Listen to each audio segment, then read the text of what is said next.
Imagina que logras escapar de un matrimonio marcado por el control, las discusiones y el miedo. Has encontrado una nueva oportunidad para ser feliz. Estás construyendo planes para el futuro y disfrutas nuevamente de una relación que te devuelve la ilusión. Pero entonces desapareces sin dejar rastro. Días después, extraños mensajes siguen apareciendo desde tus redes sociales. Tu teléfono continúa enviando textos y la última persona que admite haberte visto con vida guarda más preguntas que respuestas. Lo más inquietante es que, cuando la policía inspecciona su propiedad, descubre una misteriosa zanja excavada bajo un cobertizo. Quédate hasta el final para conocer todos los detalles. El caso de Julie Ann González. Durante las labores de búsqueda relacionadas con la desaparición de una mujer, un agente caminaba por el patio trasero de una vivienda cuando algo llamó su atención. Entre una pequeña casita de juegos y un cobertizo de almacenamiento había señales de actividad reciente que contrastaban con el resto del terreno. Al ingresar al cobertizo, observó una sección del suelo de madera que parecía haber sido intervenida poco tiempo antes. Un corte cuadrado destacaba claramente sobre el resto de la superficie, y alrededor todavía permanecían restos de aserrín fresco. La curiosidad lo llevó a examinar más de cerca aquella estructura. Al apoyar el pie sobre la tabla, notó que estaba suelta, como si hubiera sido retirada y colocada nuevamente de manera apresurada. Cuando levantó la pieza de madera descubrió algo inquietante. Debajo había una zanja rectangular excavada cuidadosamente en la tierra. Medía aproximadamente 1,5 metros de largo, unos 60 centímetros de ancho y cerca de 45 centímetros de profundidad. El propietario de la vivienda aseguró que todo obedecía a trabajos de plomería. Sin embargo, la explicación no convenció del todo a quienes observaban la escena. Para comprender por qué aquella zanja despertó tantas sospechas, es necesario conocer a la mujer cuya desaparición había movilizado a familiares, amigos e investigadores. Julie Ann González nació el 16 de octubre de 1988 en Austin, Texas. Su madre, Sandra, tenía apenas 18 años cuando la dio a luz y desde el primer momento asumió por completo la responsabilidad de criarla. Aunque no mantenía una relación con el padre de la niña, Julie creció rodeada de una familia numerosa que siempre estuvo presente. Pasó su infancia en una zona rural, ubicada a unos 45 minutos de Austin. Allí desarrolló un fuerte vínculo con sus familiares, especialmente porque era la primera nieta, sobrina y prima de la familia. Con el tiempo se convirtió en una figura muy querida que ayudaba a mantener unidos a sus seres cercanos. Quienes la conocieron la describían como una persona amable, cariñosa y de carácter tranquilo. Le gustaba hacer reír a los demás y tenía una personalidad cálida que facilitaba la convivencia con quienes la rodeaban. Pero además de ser afectuosa, Julie era una joven ambiciosa. Desde adolescente trabajó junto a su abuelo en el negocio familiar de tacos y tenía claro que quería construir un futuro estable mediante el esfuerzo y la preparación académica. Cuando tenía 16 años, Julie conoció a un joven llamado Aaron Brooks, mientras ambos coincidían en el negocio familiar. Aaron era 7 años mayor que ella, pero pese a la diferencia de edad comenzaron a desarrollar una amistad cada vez más cercana. Con el paso del tiempo, aquella cercanía se transformó en algo más profundo. Para Julie se trataba de su primera experiencia sentimental importante, y pronto desarrolló sentimientos intensos hacia él. Sin embargo, la relación no fue bien recibida por su madre. Sandra observó con preocupación que su hija adolescente estaba involucrándose emocionalmente con un hombre considerablemente mayor, y decidió intervenir antes de que la situación avanzara. Primero habló con ambos para expresar su desacuerdo, pero al comprobar que ninguno parecía dispuesto a poner distancia, tomó una medida mucho más drástica. Despidió a Aaron del negocio familiar para cortar cualquier contacto frecuente entre los dos. La decisión puso fin a la relación de manera abrupta. Julie quedó profundamente afectada por la separación y tuvo que concentrarse nuevamente en sus estudios mientras intentaba superar aquella decepción sentimental.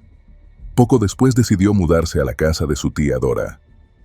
Tras la ruptura con Aaron, Julie encontró apoyo en un compañero de escuela llamado George de la Cruz.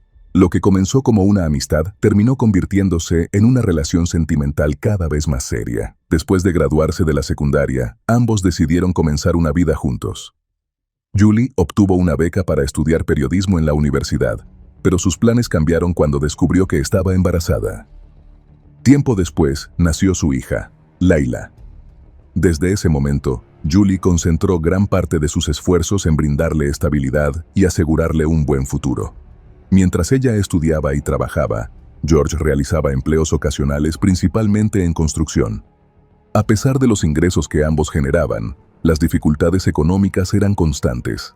La pareja tuvo que mudarse en varias ocasiones hasta que finalmente terminó viviendo en casa de la madre de George junto a otros miembros de la familia.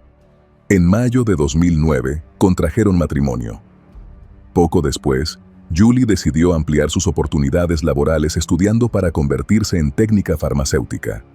Tras completar la formación, consiguió una mejora profesional que aumentó sus ingresos y le permitió aportar aún más al hogar.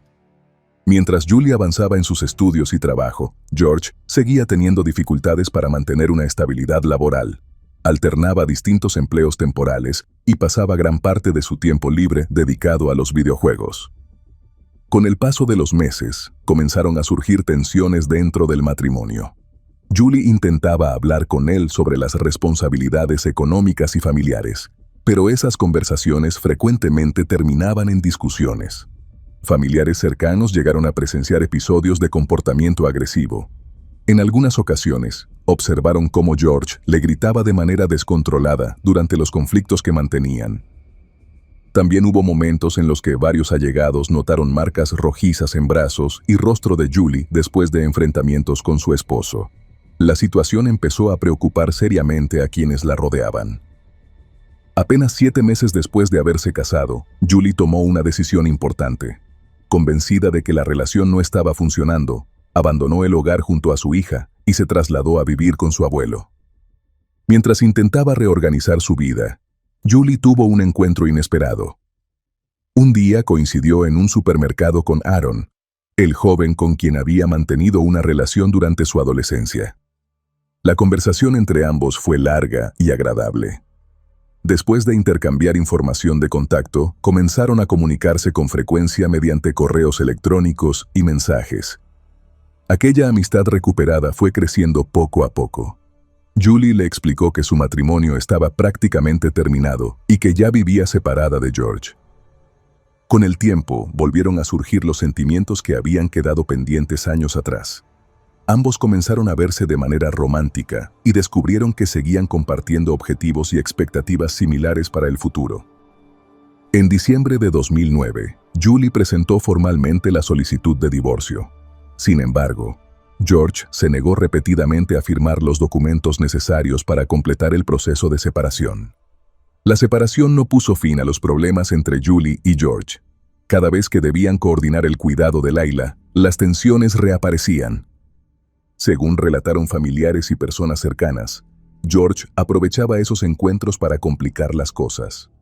En ocasiones intentaba impedir que Julie se marchara de la vivienda, bloqueándole el paso o sujetándola por los brazos durante las discusiones. En otro incidente llegó incluso a lanzarse sobre el automóvil cuando ella intentaba retirarse del lugar. Estas situaciones llevaron a Julie a pedir que algún familiar la acompañara cuando debía dejar o recoger a su hija.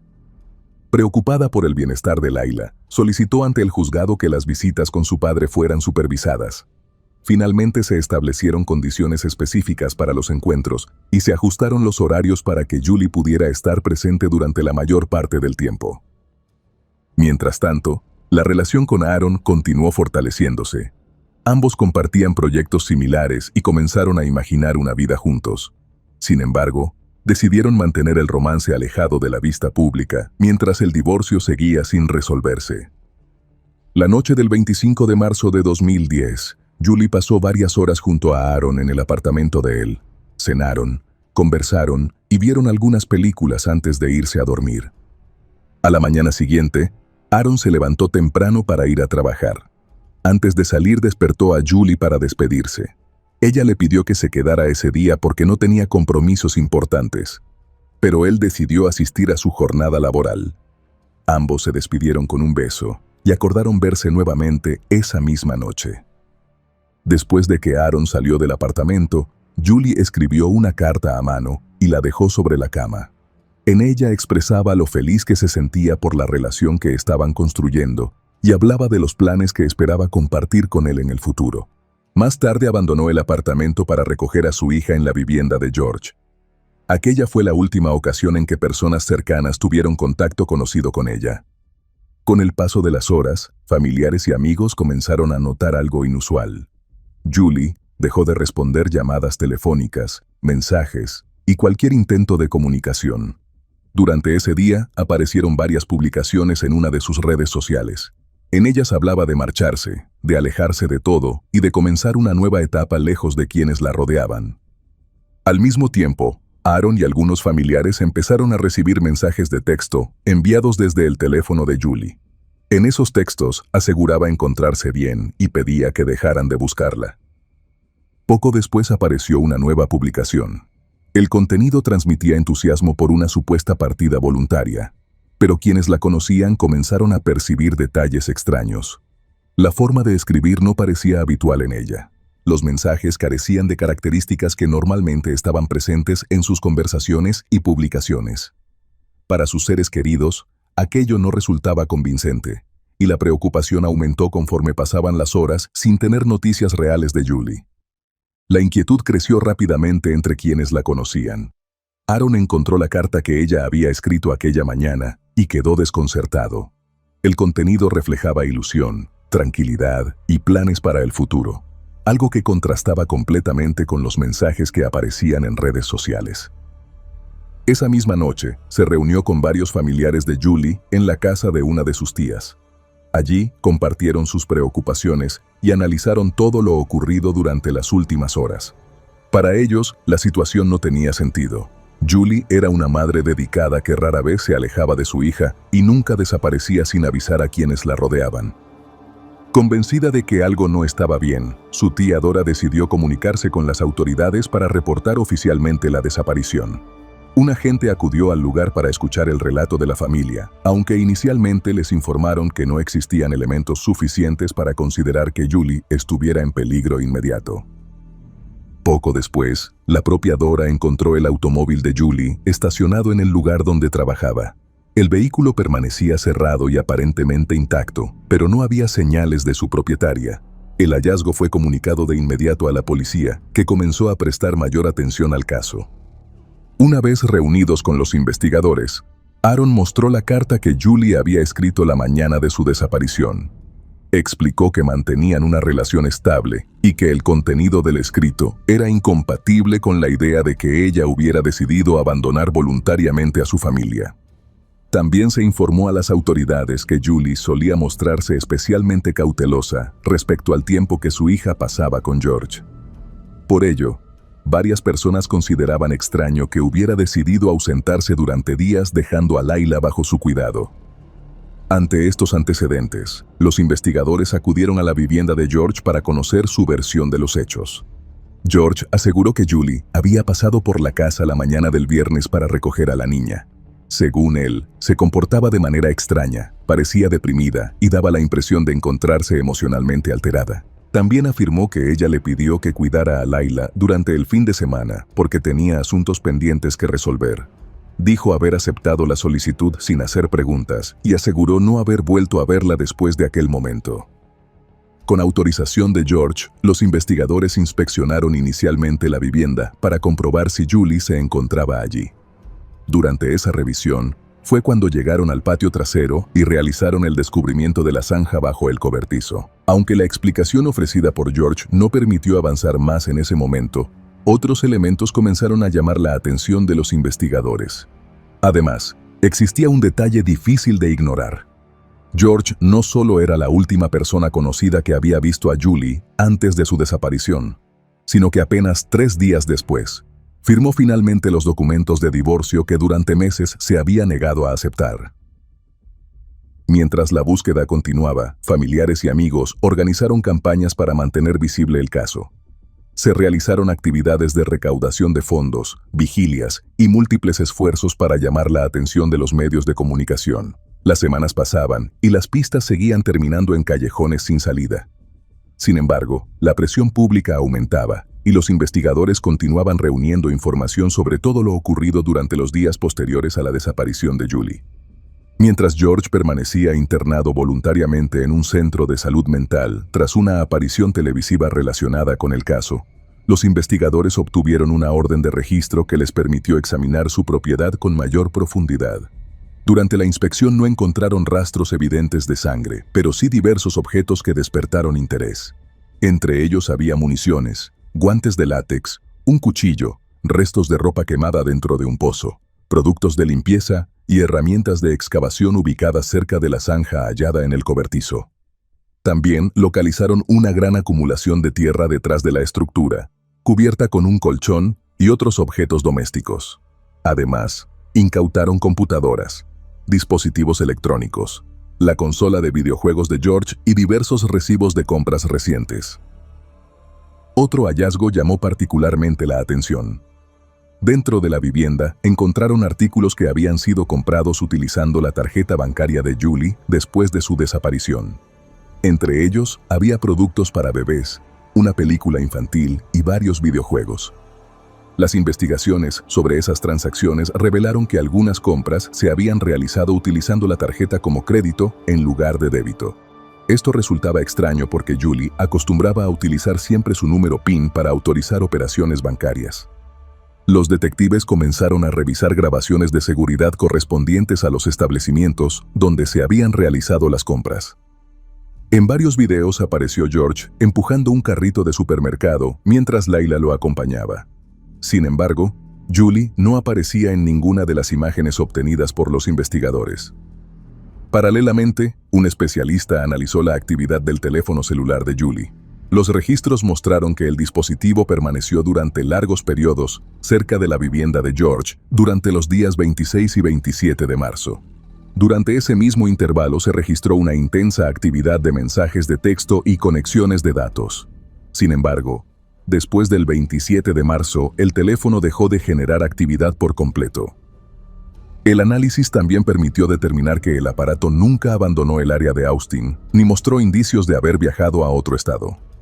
Además, las ubicaciones registradas coincidían con varios de los lugares donde se utilizaron las tarjetas bancarias asociadas a Julie. La revisión de dispositivos electrónicos aportó nuevos elementos para la investigación. Los especialistas detectaron que las cuentas de redes sociales de Julie y George fueron accedidas con pocos minutos de diferencia desde una misma dirección de red. Los investigadores también descubrieron que George había guardado en su teléfono una fotografía donde aparecían Julie y Aaron juntos. La imagen había sido publicada en redes sociales y mostraba claramente la relación que ambos mantenían. Según la investigación, Julie había eliminado a George de sus contactos en redes sociales después de la separación. Sin embargo, varios familiares de él todavía permanecían entre sus contactos, incluido un primo cercano llamado Ariel Jaimes, lo que permitía que información sobre la vida de Julie siguiera llegando indirectamente hasta George. Mientras se analizaban estos datos, varios testigos comenzaron a aportar información sobre el comportamiento de George durante los meses previos a la desaparición. La supervisora de Julie en su lugar de trabajo relató que él aparecía frecuentemente sin previo aviso y permanecía en el vestíbulo observándola. También recordó las constantes llamadas telefónicas que realizaba y la preocupación que esa conducta había generado entre algunos compañeros. Con el paso del tiempo, los investigadores fueron reuniendo registros bancarios, análisis tecnológicos, videos de vigilancia y testimonios de personas cercanas. Poco a poco, la atención de la investigación comenzó a concentrarse cada vez más en una sola persona. A medida que avanzaba la investigación, las autoridades llegaron a la conclusión de que la desaparición de Julie no había sido voluntaria. La ausencia total de contacto con familiares, amigos, instituciones y organismos oficiales durante años reforzaba esa postura. Sin embargo, existía un obstáculo importante. Nadie había encontrado el cuerpo de Julie. Tampoco existía una confesión ni una prueba física que mostrara de manera directa qué había ocurrido exactamente. A pesar de ello, la Fiscalía consideró que había suficientes elementos para presentar cargos. El 13 de septiembre de 2013, George fue arrestado y acusado de asesinato por medios desconocidos. Antes del juicio, los fiscales le ofrecieron un acuerdo que habría evitado el proceso judicial. George rechazó la propuesta y mantuvo su postura de inocencia, asegurando que desconocía qué había sucedido con su esposa. Finalmente, en abril de 2015, comenzó el juicio. Durante años, el caso había permanecido presente en la memoria de familiares, amigos y medios de comunicación, por lo que el inicio del proceso despertó una enorme expectativa. Durante el juicio, la fiscalía expuso la teoría que había construido tras años de investigación. Según los fiscales, George descubrió que Julie mantenía una relación sentimental con Aaron y comprendió que ella estaba decidida a continuar con su vida lejos de él. Para sustentar esa hipótesis, presentaron registros telefónicos, movimientos bancarios, actividad en redes sociales, grabaciones de vigilancia y testimonios de distintas personas cercanas al caso. Los investigadores sostuvieron que, después de la desaparición, alguien utilizó el teléfono y las cuentas de Julie para enviar mensajes y publicaciones que aparentaban haber sido escritos por ella. De acuerdo con la acusación, aquello habría servido para retrasar las alarmas y generar la impresión de que la joven se había marchado por voluntad propia. La fiscalía también presentó el testimonio de un excompañero de celda de George. El hombre declaró que, durante conversaciones mantenidas en prisión, escuchó un relato sobre una discusión ocurrida entre la pareja debido a otro hombre por quien Julie tenía interés romántico. Según ese testimonio, durante el altercado ella habría resultado herida y perdido el conocimiento. Aunque la declaración se convirtió en una de las piezas más comentadas del juicio, la realidad era que seguía sin existir una reconstrucción definitiva de lo sucedido ni una localización del cuerpo de Julie. La defensa centró gran parte de su estrategia en recordar al jurado que nunca se había encontrado el cuerpo de Julie. Los abogados argumentaron que la fiscalía estaba construyendo el caso principalmente sobre evidencia circunstancial y señalaron diversas deficiencias en la investigación inicial. También cuestionaron la interpretación de los registros tecnológicos y la credibilidad de algunos testigos. Por su parte, los fiscales insistieron en que la suma de todos los elementos apuntaba en una misma dirección. Destacaron que no existían señales de que Julie hubiera iniciado una nueva vida, abandonado el país o mantenido actividad alguna después de marzo de 2010. Tras más de 6 horas de deliberación, el jurado emitió su decisión. George fue declarado culpable de asesinato y recibió una condena de cadena perpetua con posibilidad de libertad condicional. Hasta la fecha de esta investigación, a inicios de junio de 2026, no se han reportado avances significativos en el caso de Julie Ann González. George de la Cruz continúa cumpliendo la condena impuesta por el jurado, mientras que el paradero de Julie sigue siendo desconocido. Más de 15 años después de su desaparición, la familia aún espera encontrar sus restos y obtener respuestas sobre lo ocurrido durante aquellas horas que cambiaron sus vidas para siempre. La historia de Julie González deja una sensación difícil de ignorar. Una joven madre trabajadora, con metas claras y una nueva etapa comenzando en su vida, desapareció sin dejar rastro físico alguno. Aunque un jurado concluyó que George de la Cruz fue responsable de su muerte, la ausencia de un cuerpo sigue siendo una herida abierta para quienes la amaban. No existe una tumba donde llevar flores, ni un lugar donde despedirse. Solo quedan preguntas que han resistido el paso de los años. También resulta inquietante observar cómo numerosas señales de comportamiento controlador y obsesivo fueron acumulándose mucho antes de la desaparición. Los conflictos por la separación, la incapacidad de aceptar el fin de una relación y el constante intento de mantener control sobre la vida de otra persona son elementos que aparecen repetidamente en muchos casos de violencia. Cuando alguien convierte a una pareja en una posesión y no en una persona libre para tomar decisiones, las consecuencias pueden ser devastadoras. Y quizá lo más frustrante de todo es que, incluso después de una condena, el caso sigue incompleto. La familia obtuvo una decisión judicial, pero no la respuesta que más necesitaba. Más de 15 años después, Julie continúa desaparecida. Mientras nadie revele qué ocurrió con sus restos, seguirá existiendo una parte de esta historia que permanece oculta, alimentando el dolor de quienes aún la buscan.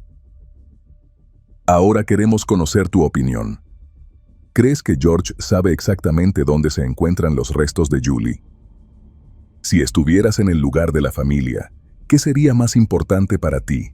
¿La condena o recuperar el cuerpo para darle sepultura. ¿Piensas que los casos sin cuerpo deberían poder terminar en una condena cuando las pruebas circunstanciales son tan contundentes? Te leemos en los comentarios. Tu opinión puede aportar una perspectiva diferente a este caso que, incluso después de tantos años, sigue dejando más preguntas que respuestas.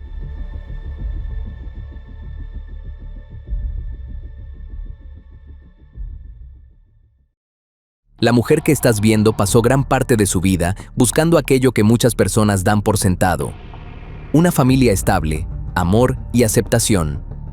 Pero cuando creyó haber encontrado todo eso en un hombre aparentemente exitoso y respetable, terminó atrapada en una relación marcada por el control, las humillaciones y la violencia. Lo más inquietante es que mientras quienes la rodeaban pensaban que vivía un matrimonio feliz, ella se encontraba cada vez más aislada y vulnerable. Lo que ocurrió durante una celebración de Acción de Gracias terminaría revelando una realidad mucho más oscura de la que cualquiera imaginaba. Quédate hasta el final para conocer todos los detalles de este caso ocurrido en Estados Unidos. El caso de Ashley Scott. La tarde del 23 de noviembre de 2006, mientras millones de familias estadounidenses celebraban el Día de Acción de Gracias, los operadores de emergencias recibieron una llamada urgente. Al otro lado de la línea estaba un hombre identificado como Jeffrey Scott, quien aseguró que su esposa había sufrido una caída y se encontraba herida y sangrando dentro de su vivienda en Córdoba, Tennessee. Durante la comunicación, los operadores escucharon a una persona al fondo decir que la mujer ya había fallecido. Los paramédicos llegaron pocos minutos después.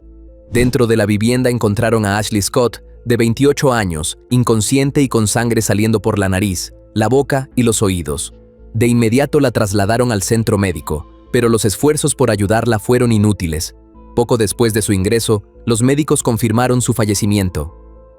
Pero antes de continuar con la investigación y con las respuestas que empezaron a buscarse dentro de aquella casa, es necesario regresar al inicio de esta historia. Porque para entender lo que ocurrió esa tarde, primero hay que conocer a la mujer que terminó convertida en víctima. Ashley nació el 4 de noviembre de 1978 en Luisiana, dentro de una familia trabajadora. Desde muy pequeña experimentó situaciones difíciles que marcarían profundamente su vida. Después de separarse de su padre biológico, la madre de Ashley contrajo matrimonio con Jim Pittman, quien adoptó a la niña cuando aún era muy pequeña. Para Ashley, aquello representó la oportunidad de tener una familia más estable. Además de Jim, en el hogar también vivía Kesia, hija de una relación anterior de su padre adoptivo. Sin embargo, cuando Ashley tenía alrededor de 12 años, su madre abandonó el hogar. A partir de entonces, quedó al cuidado de Jim y de su hermanastra.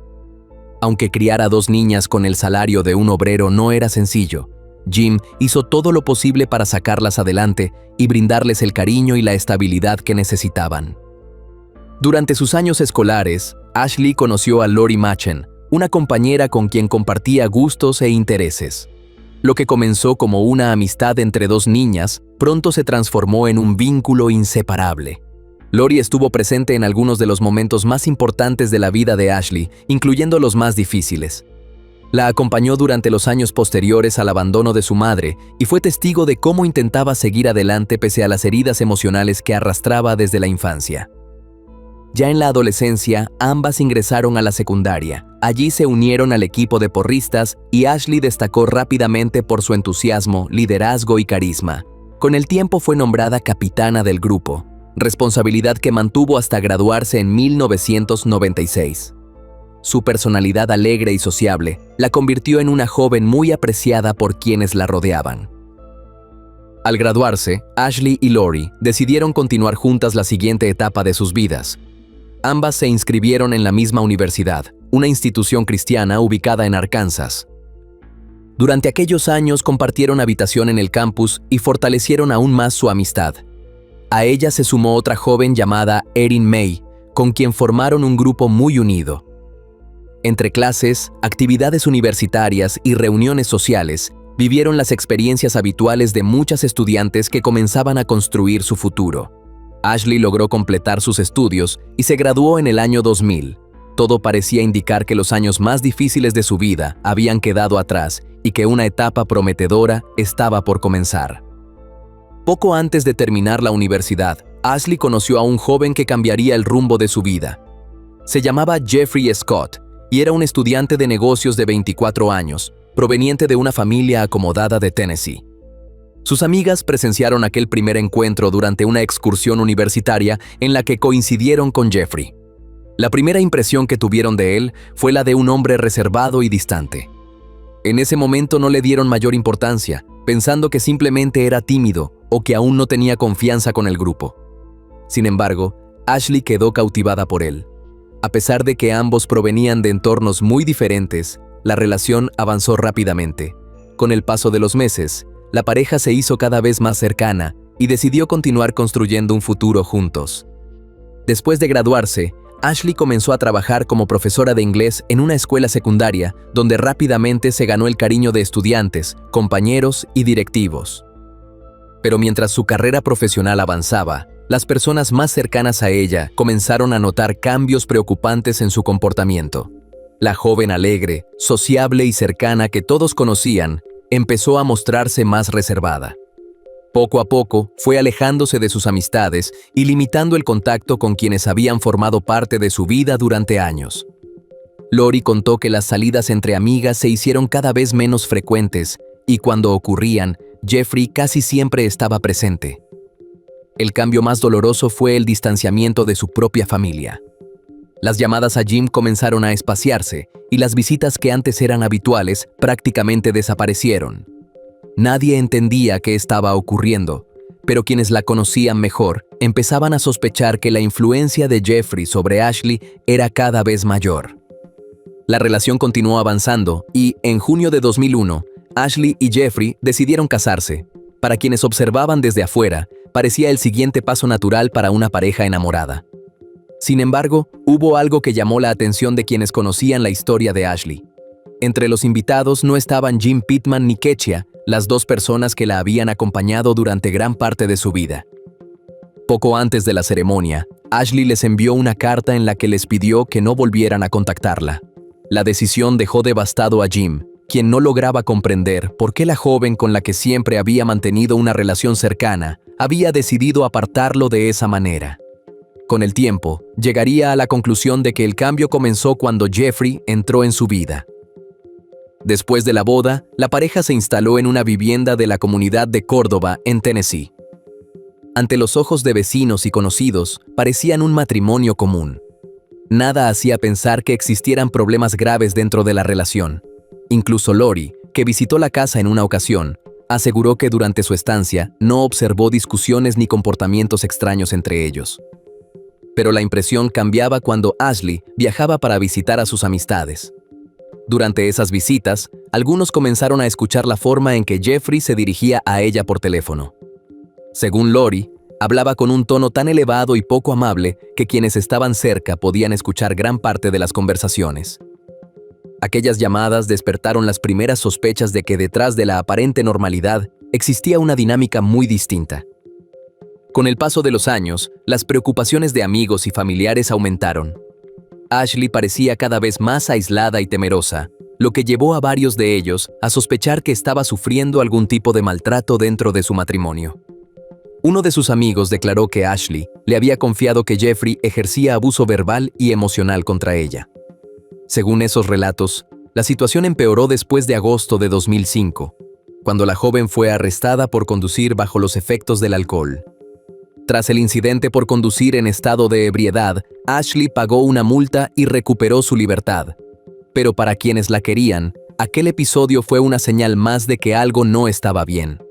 La preocupación por su bienestar emocional y físico seguía creciendo y pronto descubrirían que sus temores estaban justificados.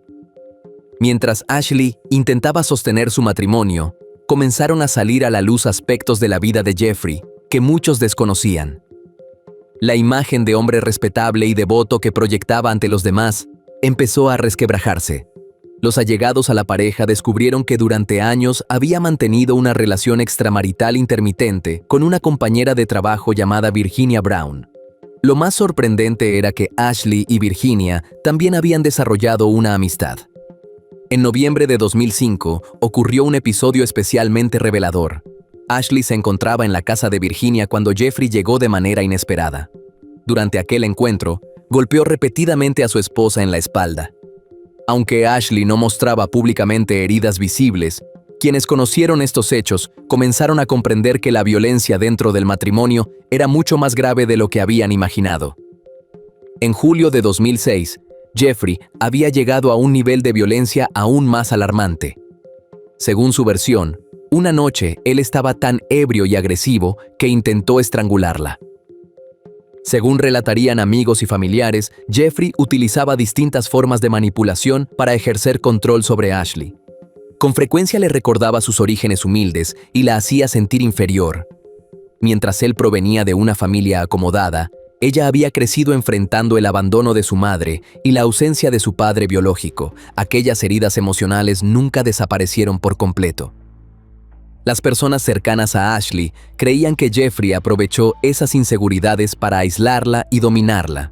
Poco a poco, la joven quedó atrapada en una relación donde el control, la humillación y la violencia parecían aumentar con el paso del tiempo. Sin embargo, aquella situación no podía mantenerse indefinidamente. La tensión acumulada durante años terminaría explotando de forma trágica en aquella tarde de noviembre de 2006. Mientras amigos y familiares trataban de comprender cómo una discusión doméstica había terminado con una mujer muerta, los investigadores comenzaron a examinar cuidadosamente lo ocurrido dentro de la vivienda de los Scott. Las declaraciones de Jeffrey fueron revisadas, la escena fue procesada y los especialistas iniciaron los estudios forenses correspondientes. Muy pronto, las primeras evidencias empezarían a cuestionar seriamente la versión presentada por el esposo de Ashley. Lo que parecía un accidente provocado por una caída, pronto tomó un rumbo completamente distinto. Las respuestas estaban en el cuerpo de la víctima y en las pruebas que habían quedado dentro de la casa. Las autoridades interrogaron a Jeffrey poco después de la muerte de Ashley. Durante su declaración, reconoció que ambos habían discutido la noche anterior. También aseguró que su esposa había consumido vodka, vino y cerveza. Según su relato, la discusión comenzó después de que Ashley recibiera un mensaje de texto de otro hombre. Jeffrey afirmó que únicamente la golpeó una vez y que, posiblemente, ella cayó y se golpeó durante el altercado. Sin embargo, los hallazgos de la autopsia contaron una historia completamente diferente. Los forenses descubrieron múltiples hematomas antiguos en distintas partes del cuerpo, lo que sugería la existencia de un patrón de abuso previo. Además, determinaron que Ashley murió como consecuencia de un traumatismo provocado por un objeto contundente que le fracturó el cráneo y causó un daño cerebral fatal. También encontraron lesiones recientes, entre ellas una abrasión importante en el rostro, una herida en la espalda y la marca de lo que parecía ser la huella de un zapato masculino. A medida que avanzó la investigación, los detectives reconstruyeron lo que habría ocurrido durante las horas previas a la llamada. Según los hallazgos, Ashley fue brutalmente golpeada durante la noche anterior al Día de Acción de Gracias. Después de la agresión, habría permanecido durante horas sin recibir atención médica. Los investigadores determinaron que pasó cerca de 8 horas en el garaje de la vivienda antes de ser trasladada a otras áreas de la casa. Durante todo ese tiempo permaneció gravemente herida y sin ayuda. También descubrieron que Jeffrey no llamó de inmediato a los servicios de emergencia. Primero contactó a su amigo, el Dr. Robert, para que acudiera a la vivienda. Solo después de que el médico llegara y evaluara la situación, Jeffrey decidió llamar a las emergencias. Los informes indicaron que Ashley permaneció aproximadamente 12 horas sin recibir atención adecuada. Nunca volvió a recuperar el conocimiento. Los fiscales llegaron a la conclusión de que, días antes de la tragedia, Ashley estaba considerando poner fin al matrimonio. Según varios testimonios, había consultado a un abogado e incluso había guardado algunas pertenencias en su vehículo. La hipótesis de la acusación era que, durante la discusión, ella le comunicó a Jeffrey su decisión de marcharse, provocando una reacción violenta que terminó siendo fatal. Con una orden judicial, los investigadores registraron minuciosamente la vivienda de la pareja en Córdoba. Dentro de la casa, encontraron restos de sangre seca en distintos lugares, incluyendo la sala, el dormitorio principal y el garaje. Aquello respaldaba la teoría de que Ashley había permanecido herida durante horas mientras era trasladada de un sitio a otro sin recibir la asistencia que necesitaba. Los agentes también recolectaron diversas evidencias para su análisis. Entre ellas había una perrera, muestras de alfombra, varios pares de zapatos masculinos y una carta escrita por Ashley cuyo contenido nunca fue divulgado públicamente. Especial atención recibieron los zapatos encontrados en la vivienda. Los investigadores buscaban determinar si alguno coincidía con la huella detectada en el cuerpo de la víctima, una de las lesiones que más llamó la atención de los especialistas forenses. Cuando el caso avanzó hacia los tribunales, los abogados de Jeffrey adoptaron una estrategia centrada en cuestionar lo ocurrido y desviar la atención de las evidencias presentadas por la fiscalía. La defensa sostuvo que la muerte de Ashley debía investigarse como un posible accidente relacionado con el consumo de alcohol o incluso como un acto autoinfligido. Para respaldar esos argumentos hicieron referencias a antecedentes como su arresto por conducir bajo los efectos del alcohol. También solicitaron una evaluación psiquiátrica para Jeffrey. Los resultados indicaron que tenía problemas con la bebida, algo que la defensa intentó utilizar para explicar sus episodios de ira. Sin embargo, ninguno de esos planteamientos logró desmontar las pruebas físicas ni los testimonios reunidos por los investigadores. Jeffrey fue considerado apto para enfrentar el juicio. Mientras esperaba el inicio de las audiencias, se le impuso una fianza de $250,000, el uso de un brazalete electrónico y restricciones de movimiento. La muerte de Ashley causó una profunda conmoción entre quienes la conocían. Al día siguiente de su fallecimiento, estudiantes, padres de familia, docentes y amigos se reunieron para rendirle homenaje. Cerca de 300 personas asistieron a una ceremonia celebrada en la Iglesia de la Natividad. Allí recordaron a la joven profesora que había dejado una huella positiva en la vida de muchos de sus alumnos. Entre los asistentes también estuvieron Jim y Kesia. Para ellos, la pérdida fue especialmente dolorosa. Durante años habían sufrido el distanciamiento de Ashley sin comprender completamente lo que estaba ocurriendo en su matrimonio. Según relataron posteriormente, durante mucho tiempo intentaron convencerse de que ella era feliz y que estaba junto a alguien que la amaba. Pero conforme fueron conociendo los detalles de la investigación, entendieron que detrás de aquella imagen de esposo ejemplar se ocultaba una realidad muy distinta. Mientras tanto, los investigadores continuaban revisando cada aspecto de la versión presentada por Jeffrey. Fue entonces cuando descubrieron que el supuesto mensaje de texto que, según él, había provocado la discusión, nunca existió. Los análisis realizados a los teléfonos mostraron que los únicos mensajes registrados en el celular de Ashley provenían de su propio esposo. Tras un largo proceso judicial, el caso llegó a su desenlace en enero de 2009. Un jurado de Memphis declaró a Jeffrey Scott culpable de asesinato en segundo grado por la muerte de Ashley Scott. Según trascendió, la mayoría de los miembros del jurado favorecía una condena por asesinato en primer grado. Sin embargo, la legislación de Tennessee exige unanimidad para alcanzar ese veredicto y uno de los integrantes no estuvo de acuerdo. Como resultado, la condena quedó reducida a asesinato en segundo grado. La decisión no dejó satisfechos ni a los familiares de Ashley ni al propio juez, quien criticó públicamente el resultado por considerar que no reflejaba la gravedad de los hechos. Un mes después, Jeffrey fue sentenciado a una pena de entre 15 y 25 años de prisión sin posibilidad de libertad condicional anticipada. Actualmente permanece recluido en un complejo correccional en Tennessee. Como mínimo, deberá permanecer encarcelado hasta el año 2030. Para entonces, tendrá poco más de 50 años. La vida de Ashley, una mujer que había superado el abandono, construido amistades duraderas y desarrollado una carrera prometedora, terminó dentro de la casa que alguna vez creyó que sería el lugar donde encontraría la familia y la estabilidad que siempre había buscado. La historia de Ashley Scott es un ejemplo de cómo la violencia doméstica puede desarrollarse durante años lejos de la mirada de quienes rodean a la víctima. El aislamiento, el control emocional, las humillaciones constantes y las agresiones físicas fueron avanzando poco a poco hasta convertirse en una situación de la que parecía cada vez más difícil escapar. Cuando Ashley finalmente parecía estar reuniendo el valor para reconstruir su vida, ya era demasiado tarde. También es una historia que invita a reflexionar sobre las señales que muchas veces pasan desapercibidas. Detrás de una imagen de éxito, estabilidad o aparente normalidad, pueden ocultarse dinámicas de abuso profundamente destructivas. Ashley pasó años alejándose de quienes la querían, mientras el hombre que debía protegerla ejercía cada vez más control sobre ella. Su caso sigue siendo recordado como una tragedia que pudo haberse evitado y como un recordatorio de la importancia de tomar en serio cualquier indicio de violencia dentro de una relación. Pero ¿tú qué opinas sobre este caso? ¿Crees que Jeffrey planeó ocultar lo ocurrido antes de llamar a emergencias? ¿Piensas que la condena por asesinato en segundo grado fue suficiente para la gravedad de los hechos? Te leo en los comentarios. Un hombre 12 años mayor que ella llegó a su vida cuando buscaba una nueva oportunidad para ser feliz y construir una familia estable junto a sus hijos. Durante años se mostró como un esposo enamorado, llenando las redes sociales con mensajes de amor y promesas de permanecer a su lado para siempre.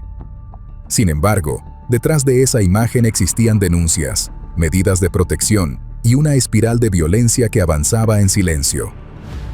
Lo más inquietante es que, cuando todo terminó de la forma más brutal, fue él mismo quien llamó a emergencias antes de huir, dejando atrás a la mujer que decía amar y una escena imposible de borrar de la memoria de quienes la encontraron. Quédate hasta el final para conocer todos los detalles de este caso ocurrido en Costa Rica. El caso de María Fernanda Quesada Gutiérrez.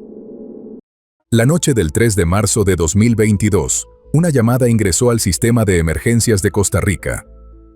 Quien estaba al otro lado de la línea era un hombre que acababa de abandonar una vivienda en la comunidad de Garita Vieja de Tamarindo, en Santa Cruz. Mientras se alejaba del lugar en una camioneta pick-up blanca junto a un niño de apenas 2 años, reportó que había ocurrido un hecho grave. Poco después, agentes judiciales y oficiales de la fuerza pública se desplazaron hasta la propiedad indicada. Al ingresar al inmueble encontraron una escena estremecedora. En el suelo de la cocina yacía una joven mujer sin signos vitales. Presentaba múltiples heridas provocadas con un objeto filoso y alrededor de ella se extendían rastros de sangre que evidenciaban la violencia de lo ocurrido. Los oficiales iniciaron de inmediato la búsqueda del responsable en los alrededores, pero no encontraron a nadie. Fueron entonces los vecinos quienes les indicaron que el principal sospechoso era el esposo de la víctima, un hombre que había abandonado el lugar minutos antes, llevándose consigo al hijo pequeño de ambos. La mujer fallecida era María Quesada, una joven de 28 años cuya historia estaba a punto de conmocionar a todo Costa Rica. María Fernanda Quesada Gutiérrez nació en 1994 en Tilarán, un cantón de la provincia de Guanacaste, al norte de Costa Rica. Era la única hija del matrimonio conformado por Mauricio Quesada y Shinia Gutiérrez, quienes desde su llegada al mundo la rodearon de cariño y atención. La recuerdan como una niña alegre, risueña y bondadosa, capaz de contagiar su buen humor a quienes la rodeaban. Conforme fue creciendo, también lo hizo su deseo de ayudar a los demás y de convertirse en una persona que aportara felicidad a su entorno. Ese afecto no provenía únicamente de sus padres. Toda la familia mantenía una relación muy cercana con ella, especialmente su tía materna, Rosibel Gutiérrez, quien llegó a quererla como si fuera una hija propia. Para todos ellos, María Fernanda era una joven especial, cuya presencia siempre llenaba de vida cada reunión familiar. A los 19 años, la joven se convirtió en madre de su primer hijo. La relación con el padre del niño no prosperó y ambos terminaron separados, por lo que tuvo que asumir sola la responsabilidad de criarlo. La situación no fue sencilla. Como madre soltera, debía esforzarse diariamente para cubrir las necesidades de su pequeño. Con tal de que nada le faltara, buscó distintas formas de generar ingresos.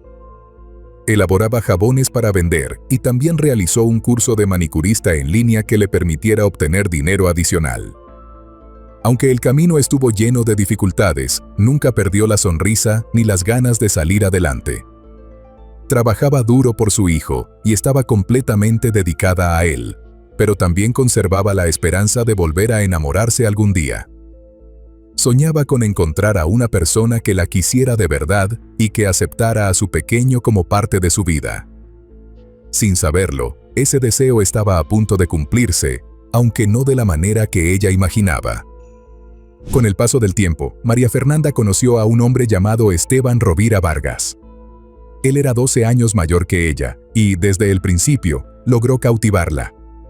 Para la joven, parecía representar la oportunidad de construir la familia que siempre había deseado. Sin embargo, mientras ella se ilusionaba con la relación, sus familiares tenían una impresión muy distinta. Tanto sus padres como su tía sentían una profunda preocupación por aquel hombre. No solo les llamaba la atención la diferencia de edad, sino que además percibían en él una personalidad que les generaba desconfianza. A pesar de las advertencias y los consejos de sus allegados, María Fernanda decidió continuar con la relación. Durante varios años, Esteban se mostró amable y cariñoso con ella, lo que reforzó la idea de que había encontrado a la persona indicada. Convencida de que era el hombre con quien quería compartir su vida, tomó una decisión importante: casarse con él el 6 de abril de 2019. La ilusión de la nueva vida en pareja no tardó en verse afectada por una realidad muy diferente a la que María Fernanda había imaginado. Tras la boda comenzaron las discusiones, que poco a poco dieron paso a las agresiones verbales y posteriormente a la violencia física. Lo que parecía una relación estable se transformó en un ambiente marcado por el miedo.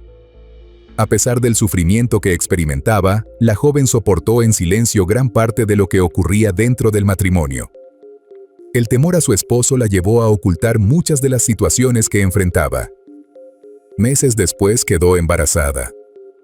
María Fernanda pensó que la noticia podría provocar un cambio en la actitud de Esteban. Creyó que la llegada de un hijo lo haría asumir una postura más responsable y afectuosa. Sin embargo, las cosas no ocurrieron de esa manera y los problemas continuaron presentes en la relación. Siguiendo los consejos de su familia, María Fernanda decidió alejarse de Esteban. Había llegado a un punto en el que entendía que la situación no podía seguir igual.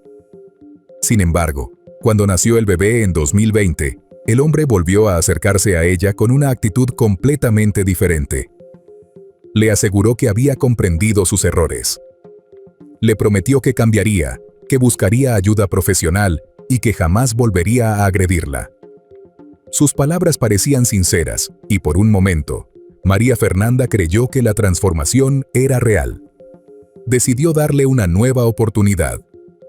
Durante los meses siguientes, todo pareció marchar bien.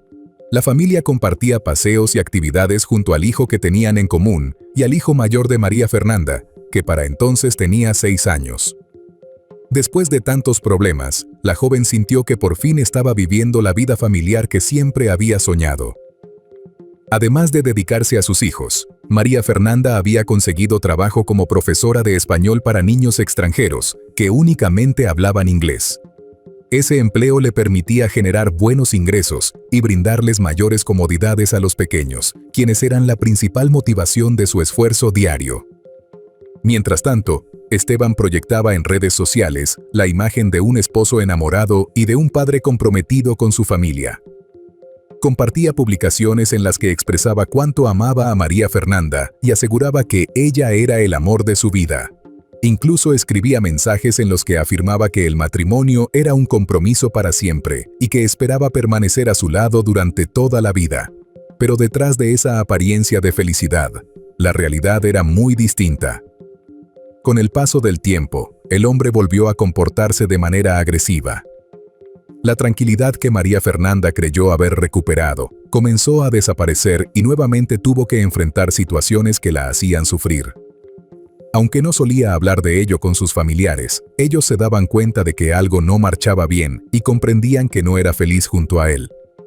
La preocupación de sus seres queridos era constante.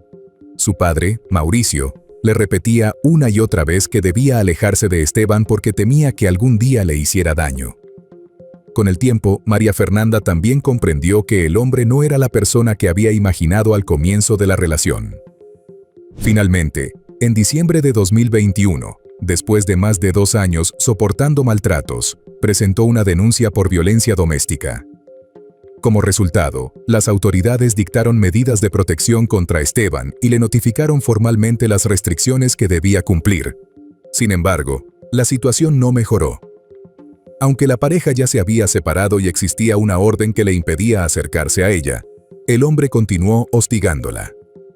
María Fernanda vivía con temor y, consciente de las amenazas que había recibido, pidió a sus vecinos que permanecieran atentos. Les solicitó que avisaran a las autoridades si Esteban volvía a aparecer por la zona, pues temía que pudiera hacer algo contra ella.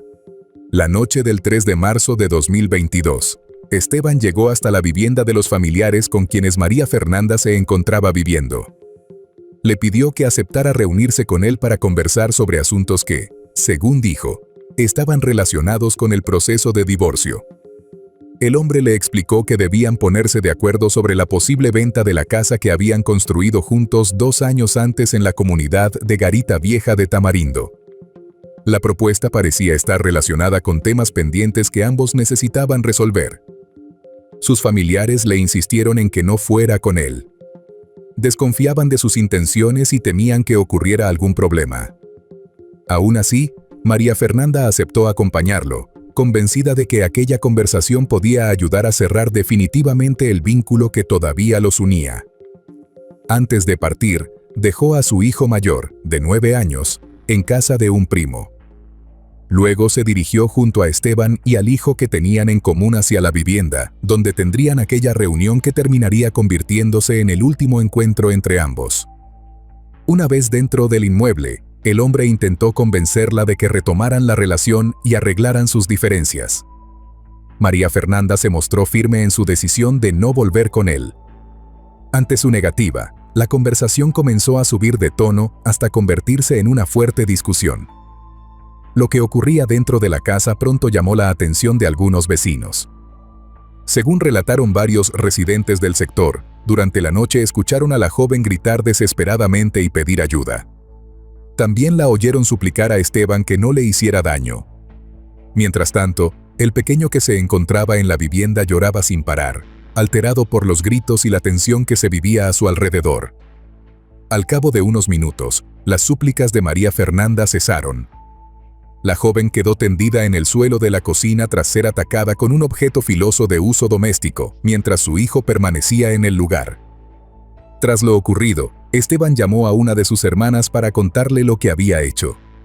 Ella le aconsejó que abandonara el lugar con el niño antes de que llegaran los familiares de María Fernanda. Siguiendo esa recomendación, el hombre salió de la vivienda y emprendió la huida en su camioneta. Hasta ese punto, ya conocemos quién era María Fernanda, cómo fue su relación con Esteban y las circunstancias que la llevaron a aquella vivienda. Ahora es momento de regresar a los minutos posteriores a la tragedia, cuando los agentes llegaron al lugar tras la llamada realizada por el propio hombre que acababa de huir. A partir de ese momento comenzaron las diligencias policiales, la búsqueda del sospechoso y el proceso judicial que intentaría esclarecer lo ocurrido y llevar al responsable ante la justicia. Mientras los agentes inspeccionaban la escena y buscaban al responsable en los alrededores, varios vecinos comenzaron a aportar información. Una residente llamada Daniela relató que escuchó los gritos de auxilio de María Fernanda. Otra vecina, Rosa Ortiz, explicó que la joven le había contado sobre las agresiones que sufría y que incluso le había mostrado los moretones que le dejaba su esposo. Otros habitantes de la zona también coincidieron en que existían antecedentes de violencia en la relación y que la pareja llevaba tiempo separada. Con esos datos, las autoridades activaron un operativo para localizar al sospechoso. La búsqueda dio resultado aproximadamente 1 hora después de los hechos, cuando Esteban fue interceptado en un retén policial en el sector de Lagunilla, tras haber recorrido unos 32 kilómetros desde la vivienda. En el vehículo viajaba con el hijo de ambos. Tras su captura, Esteban fue puesto a disposición del Ministerio Público.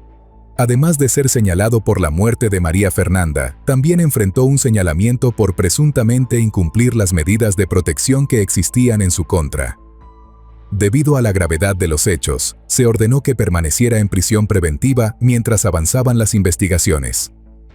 Durante el procedimiento de detención, las autoridades informaron que el hombre entregó un arma de fuego y que dentro del vehículo localizaron un utensilio de cocina con aparentes rastros de sangre.